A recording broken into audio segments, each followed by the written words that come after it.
Well, good morning or good afternoon. It is April 6th, and this is All Fronts weather. The atmosphere is never quite at rest, and this week across the lower 48, it is proving that in a big way. We have four major weather features that are unfolding at the same time across our country, and I'm going to be breaking down each of those. Welcome to your weekly CONUS weather outlook for the week of April 6th through the 12th, and I will walk you through everything that you need to know. So, here is our snapshot of the country right now. The radar mosaic is telling us a story at a glance. We have some active weather over Florida, some residual moisture over the east coast, which is pushing offshore, and for the most part, a clean, dry look across the central and northern plains. But don't let that quiet radar fool you. There's quite a lot going on at the surface and aloft that is going to drive a very active week. So here's what we're tracking. We have some critical fire weather across the high plains today. Conditions are already at a dangerous level. We have a late season snow threat developing tonight across the Corn Belt. And we also have a couple days of heavy rain setting up over Florida. And the biggest story of the week, we have a significant weather and flooding threat, which is building across the central plains into Thursday. So let's get into that. Okay, well, starting off with the big picture, looking at the Weather Prediction Center surface analysis, this is going to tell us exactly where we stand today. That cold front that pushed through the eastern states over Easter weekend has now moved offshore. And that's actually some really good news for most of the East Coast because quiet conditions are going to prevail through around midweek. But that front left behind a bit of a problem child. There's a slow moving stationary front that is stalling right across the Florida peninsula, and that boundary is not going anywhere fast. And in fact, it's going to be driving a bit of heavy rain across the Sunshine State for the next several days. Meanwhile, if we look over at the northern plains, we have a stronger high pressure system that has just dropped in from Canada. And the pressure gradient between that high and the departing eastern trough is really going to be generating some gusty northwesterly winds, which are going to be drying out the high plains today, creating a fairly dangerous fire condition. Now, if we zoom out to the WPC National Hazards Assessment, this is the forecaster's weekly summary of where the significant weather is and where it's going, you can see it almost immediately. Now, fire weather is going to be across the high plains. We have winter weather concerns across the northern tier. We have some flooding concerns over Florida. We have the developing severe flooding threat, which is flagged for later on in this week across the central plains and up in the Mississippi Valley. And that is going to be our week in one graphic. So let's kind of break it down by feature by feature. So for our first major feature, and I want to be fairly clear about this, it's happening right now. The Storm Prediction Center has issued a critical fire weather outlook across the southern and central high plains. And the WPC has upgraded this threat just this morning and has gone from a level 2 out of 3, or 1 out of 3, up to a 2 out of 3, which is a critical threat. And that's not a move that the WPC or the SPC make very lightly. So looking over at the SPC's one-day fire weather outlook, that critical area is outlined right here across the Texas and Oklahoma panhandles. It also extends into southwestern Kansas, northeastern New Mexico, and portions of southeastern Colorado. But that's going to be your danger zone for today into tomorrow. Now, what is driving this fire weather? And that's going to be that strong Canadian high pressure system that's kind of dropped into CONUS and the pressure gradient that is generating all those pretty strong northwesterly gusts. We're seeing 35 to 45 miles per hour across the southern high plains. And as that dry air is pushing in, your relative humidity values are expected to crash into, the single digits or low teens. So, anywhere from 5 to 15% of humidity in the most critical areas this afternoon. Now, if we combine those winds and humidity with the fuel situation on the ground, We have a very dry, cured winter grass that hasn't really seen significant rainfall in weeks, and that vegetation is primed to burn. So any ignition under these conditions will result in a rapid, difficult to control fire spread. And firefighting agencies across the region are already prepositioning resources for this. So, if you're in one of these impacted fire weather zones today, please don't start burning anything. It's not going to end well, or at least outside. Now, the good news, conditions are expected to ease somewhat Tuesday as the front starts shifting and winds diminish, but today, Monday the 6th, is a day to take seriously. Keep your alerts on your phone for across the southern high plains, and yeah, just try and be careful out there. So let's move on to our next story, which takes us up to the north. And yes, I'm about to say the word snow in April. So yeah, I said it. It's already April and we're expecting some snow, but we're not in Alaska. Well, I am in Alaska, but I know some of you aren't, and you're probably rolling your eyes, but it is a legitimate late season winter storm that's developing tonight across the north, with some real accumulation potential across the Corn Belt. So, looking over at the WPC's probabilistic heavy snow graphic for one day, we're going to look over at that corridor that's lighting up. So, that is eastern Nebraska through southwest Iowa into the far north side of Missouri. And the WPC is placing, a 30 to 50% probability of around 2 inches of snowfall during that fairly narrow band tonight into tomorrow morning. And within the core of that band, snowfall rates can briefly hit almost around 1 inch an hour, which is pretty high. And the setup here is quite interesting from a meteorological standpoint. We have a fairly compact shortwave that's dropping southeast out of Canada, and it's going to be crossing the upper Midwest.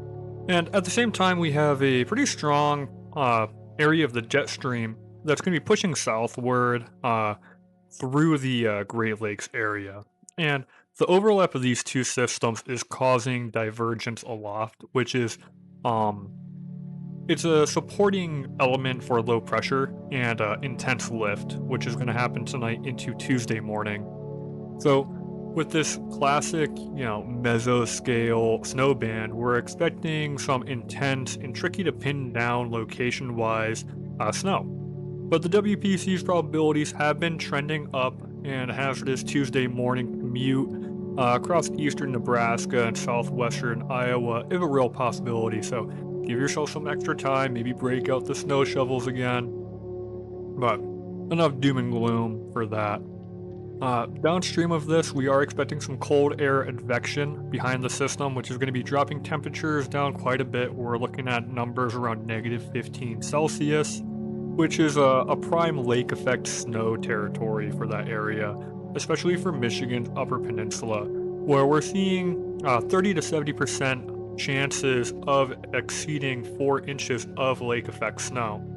And over in the east, with the Adirondacks and the Green Mountains of Vermont, we're also expecting a different kind of snow, some upslope snow, and those are going to be stretching all the way into Wednesday. So, bottom line, if you're in the Corn Belt, plan for some slick roads, some snowy roads on Tuesday morning. It's going to be brief but intense at the storm's core, and the lake effect storms are going to be lasting a bit longer, potentially through Wednesday in the Great Lakes. So, definitely watch your National Weather Service alerts tonight as this becomes a little bit more focused with the setup. And up next, we're going to head down south a bit over to Florida, where the story is almost the exact opposite to what's going on up north. So going from snow belt to the sunshine state, and I'm going to use that name kind of loosely this week because Florida is dealing with a multi-day heavy rain setup. And it's already underway, and it does not look like it's going anywhere until at least Wednesday. The Weather Prediction Center has a marginal risk for excessive rainfall and flash flooding in effect, and that risk is going to persist day after day. So, if we take a look at this satellite view or loop over the southeast, we can see that persistent cloud mass draped over the Florida peninsula. And this is not going to be a hit and run style storm system. This cloud cover and convection has been parked here for days, and it's going to stay put. So here's the WPC excessive rainfall outlook, and that is going to reflect this threat. The marginal risk area covering a significant portion of the Florida Panhandle, with the highest concentration being over the east central coast. So here's what's driving this rain. The cold front from over Easter weekend has stalled right across Florida, and it simply ran out of push and it's just stopped. So you put moist tropical air on the southern side of that boundary, and you allow some afternoon heating from the sun. It causes some instability in the atmosphere, and you get repeated rounds of heavy downpours day after day. But there is a wild card in this forecast that some NWS forecasters are watching closely. So the WPC is tracking a subtropical low pressure wave, which is forecast to develop well east of Florida. Now, if this wave does develop and it pushes northward into the area, it's going to strengthen some low-level onshore flow, particularly across the eastern peninsula. And that is when rainfall totals can start to get pretty significant. Models are disagreeing on the timing and intensity, which is why the WPC is holding this at marginal and not upgrading it. But localized flash flooding is very real, especially across the I-4 corridor and Florida's East Coast metro areas. Across some areas, we could be looking at 3 to 5 inch totals going into Wednesday. Now, if you are in Florida this week, especially along the eastern or central peninsula, expect some on and off heavy downpours throughout Wednesday, especially in the afternoon. And watch for some localized street flooding during the afternoon peaks. So, along with that, we should be definitely keeping an eye on the WPC's 2-day and 3-day rainfall totals as they update. And we'll keep an eye on that subtropical wave as we start getting better model guidance. So, now, the one that you have been waiting for, the main event of the week. We have the flooding over in the Central Plains and the Middle Mississippi Valley. Confidence is growing across throughout most model guidances, with the WPC, the Storm Prediction Center (SPC), flagging that we have some pretty excessive rainfall risks for both Thursday and Friday. So the Storm Prediction Center's 4-day through 8-day convective outlook notice that the Central Plains are already flagged as the most severe weather focus by Thursday.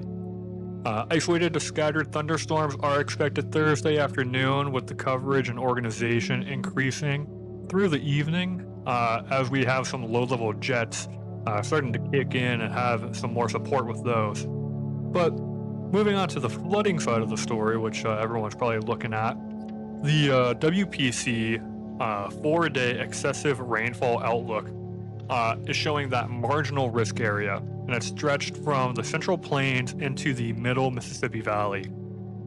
Now, this is where the stalled and returning frontal boundary is going to act as a moisture pooling or moisture wicking kind of force. We're looking at a multi-hazard event here. Severe storms and flash flooding, those risks are going to overlap in the same time frame going into Thursday evening. So what is the setup for this storm? We have an energetic northern upper trough, which is pushing out of the high plains and into the northeast towards the Great Lakes on Thursday. And behind the broad surface high, which was pushing towards the eastern U.S., the same one that we were tracking earlier in this video, we're going to see moisture begin returning north, and that's going to be pulled from the Gulf of Mexico. And we're going to see surface dew points start surging up into the 60s across the southern and central plains, and that's going to be our main fuel supply. Now, that low-level jet that I was talking about earlier is going to be the key forcing mechanism. As the storm starts ramping up Thursday evening, we go from isolated afternoon thunderstorms or some lighter convective rain into an increasingly organized storm by the evening. And the best severe weather threat, which is, hail or winds and potentially a tornado risk, is going to be concentrated across the central plains where wind shear and instability overlap the most favorably. Meanwhile, the trailing frontal boundary is going to be stretching from, the middle Mississippi Valley, where it's going to be, or where it's going to become a convergence zone and a moisture pooling zone. So if we get some convection along that boundary, storms are going to repeatedly move over the same area, which it's going to be the same thing as Florida, where localized flash flooding totals could be significant. And along with that, the WPC has issued some marginal excessive rainfall outlooks for both, the 4-day Thursday and the 5-day Friday. And Friday, once again, is going to be continuing that same theme as moisture returns, and we have some dry line interaction to start fueling another round of isolated severe storms across the southern plains. So, if you're in the Central Plains or the middle or upper Mississippi Valley, Thursday is the day to have a plan. Know your severe weather shelter, whether that's a basement or something local to you. Know your flood routes, have your alerts on your phone turned on, and be ready for updates in this. Because I know we're still a few days out and detailers are going to sharpen up, but updates will be soon to come. Now, we're going to zoom out to look at the extended period for the rest of the week. We're going to look at the CPC's 6 to 10 day precip outlook, which is signaling that we're still going to be expecting some above normal precipitation values across the Central Plains and Mississippi Valley, which is consistent with the Thursday-Friday system that we just walked through. Now, with temperatures, we're going to see a above average trend going into next week for the eastern and southeastern states. And with the west, we're going to be expecting trends going back towards seasonal averages after quite a bit of a above normal stretch there. Now, beyond Friday, forecast confidence is dropping off notably. Models are split on a second upstream shortwave, which could produce another round of severe weather over the southern and central plains this weekend. And the Storm Prediction Center is holding off on any formal risk areas for that reason, just because of the low confidence there. So separately, over in the Gulf of Alaska, an upper level low is tracking towards the Pacific Northwest by Sunday, which is going to be bringing some modest rain and mountain snow to Oregon and Washington. This one's going to be carrying a bit more higher confidence because a lot of the model guidance has been pretty consistent on this. Although it's not a major event, it's still a meaningful way to end what has been a fairly prolonged above normal temperature stretch across the western states. So here's the bottom line for the week. Today and Monday, we have some hot fire weather along the northern plains, at least of risk, at a critical condition. Should not be burning anything outside. Tonight into Tuesday, we have a narrow but potential significant storm band that's going to be pushing through the Corn Belt. And all week in Florida, we have some heavy rain and flash flooding concerns. Around Thursday, in the main event, we have severe weather and flash flooding for the Central Plains, and that's what we're going to be really looking out for. Now, if this video helped you understand what is coming this week, please hit subscribe. I'm going to be trying to put out weekly CONUS weather outlooks every Monday or Sunday.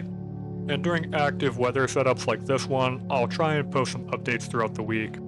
So, drop a comment below. What's the weather looking like over in your area? Let me know what you want to see in the next kind of focused outlook video, and I will see you next time.